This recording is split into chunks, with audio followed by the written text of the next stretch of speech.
What up, peeps? Tony Baker here, back with another movie review. This time I'm reviewing The Flash. We back in the DCEU, man, the DC Extended Universe. We all know, and a lot of us agree, that the DC Extended Universe hasn't gone as seamlessly as the Marvel Universe is going. The MCU is just, they did it right. And DC, I feel like they rushed it. They was like, yo, we got to do what they doing. And you can feel that. And now, they've had some success with the solo outings of Wonder Woman and Aquaman. People were disappointed with Superman versus Batman. I personally think that Man of Steel wasn't as bad as people say. I think it was solid. Justice League was terrible, but the Snyder Cut was better. I don't praise the Snyder Cut like everybody else is, but I feel like it was a lot better than what we got in theaters. Black Adam was cool. Wonder Woman 2 was terrible. Birds of Prey was actually all right, even though it failed at the box office.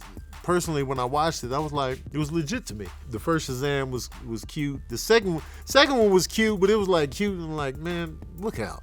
It was like a cute, get your ass out of here. I didn't like the Suicide Squad, but I like the other James Gunn Suicide Squad, even though that tanked it. So DC has been all over the place. It's like, all right, we good, we bad, they can never get a consistent streak of just like fire like they did with the animated joints.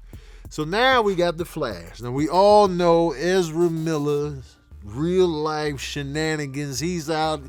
His career is probably over. You know what I'm saying? The stuff he's been doing in real life, I don't know if he's going to recover from that. And the box office for The Flash went way under than the projections. I think it did like $55 million over the weekend. And they were like, yo, it's going to do about 70, 75. And it kept getting lower as the weekend went on. So it's like, it didn't do as bad as Shazam 2. So DC is struggling, man. And some people were like, yo, it's the best comic book movie. Hoodie, it ain't even the best comic book movie of this year, of this summer. It's not even the best comic book movie in the last 2 months. Because Guardians of the Galaxy 3 and Spider-Man, fire. Back to back. Marvel is like, yo, we coming back. Can DC do it with The Flash? Let's find out in this non-spoiler review here. Ezra Miller, good actor.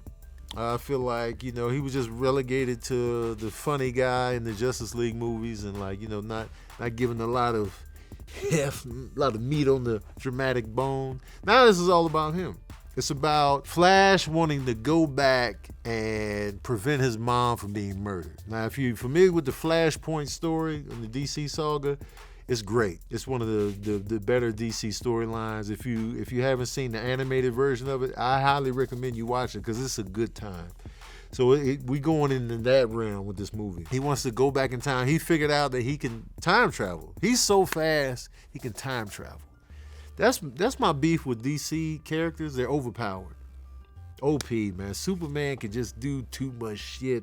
And like the Flash, he's so fast. He can tap into time travel. That I'm accepted, but it's a lot. You gotta have limitations. I didn't even like it in the X-Men movies when they made Quicksilver that fast cinematically. He was never that fast in the comic books. They might have made him faster later on, but originally Quicksilver was like speed of sound kind of guy. 500, 700 miles per hour. That ain't no slouch, but come on. In the X-Men movies, he's moving bullets around and grabbing this and grabbing that. You doing speed of light shit. You moving so fast, you moving the bullets around, then you go in here, then you saving a whole mansion full of kids during an explosion. Like, OP. You should never be able to be defeated if you're that fast. Don't give me that whole old Magneto caught you slipping. Man, look out. Same with the Flash. He's that fast. He's running around. He's in the moment thinking and moving and grabbing stuff. It's like, yo, this dude is quick as hell. So this is established. We know he's fast. So it's about him discovering that he has this ability, and now he wants to go back and change the trajectory of what happened to his mom. And they was like, yo, Bruce Wayne told him, yo, don't do this. And he was like, I'm not going to do it. And he did it. You know what I'm saying? Of course he's going to do it.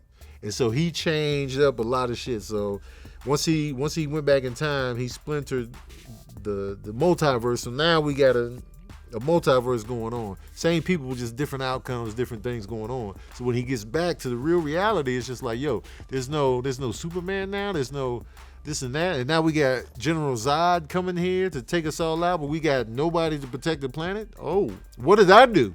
And now I'm the Flash. I don't have any more powers. I can't find the metahumans. I can't find Wonder Woman. I can't find Aquaman. I can't find Cyborg. Now he realizes, yo, I messed everything up. So he goes to himself, his alternate reality self, and that's where the magic is in this movie. The interaction between Barry Allen from one reality and Barry Allen from another reality. Interacting, coexisting. He's different. And it's the same actor, but two totally different personalities within the same person. And I feel like Ezra Miller, his name is kicking my ass. He did a phenomenal job.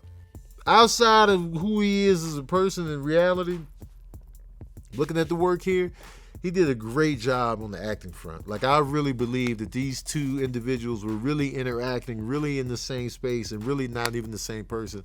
And that's probably the best, the graphics in this movie is that I really sat here and believed this was two individuals of the same guy.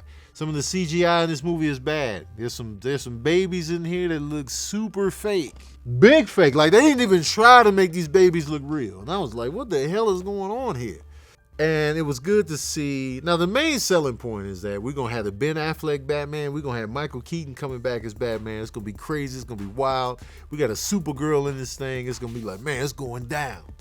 All appealing and pretty exciting. Like, when you go in there and you see Batman in action. And I feel like I'll argue this, that when I see Batman fight in the DCEU movies, meaning Batman versus Superman and now this, I like his fight choreography better here than I do in the Christopher Nolan Batmans and the Tim Burton and the Joel Schumacher Batmans. I feel like the way he's fighting, the way he flows, the way he moves, they have really captured the essence of what we grew up reading with Batman, the stuff that he can do, the stuff that he is capable of, and how it looks with him carrying it out.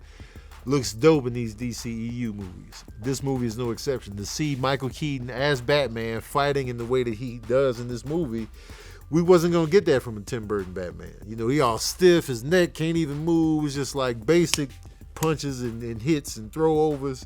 It was all gadgetry, but it wasn't like, it never really felt like Michael Keaton as Batman really had hands, until now. And even the Batman with Robert Pattinson, as gritty as that fight choreography was, it wasn't enough of it. He had a couple fights in that movie, but the rest was detective work.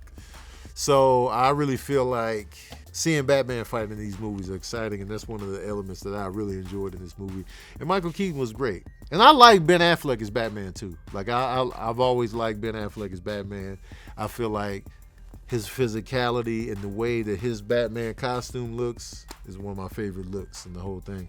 There's some cameos, there's some pop-ups, but the movie feels a little jumbled. It feels like they had the premise and then they started jumbling stuff up, and it was just like, all right, and so now we're going into kind of like all right, let's keep playing with time.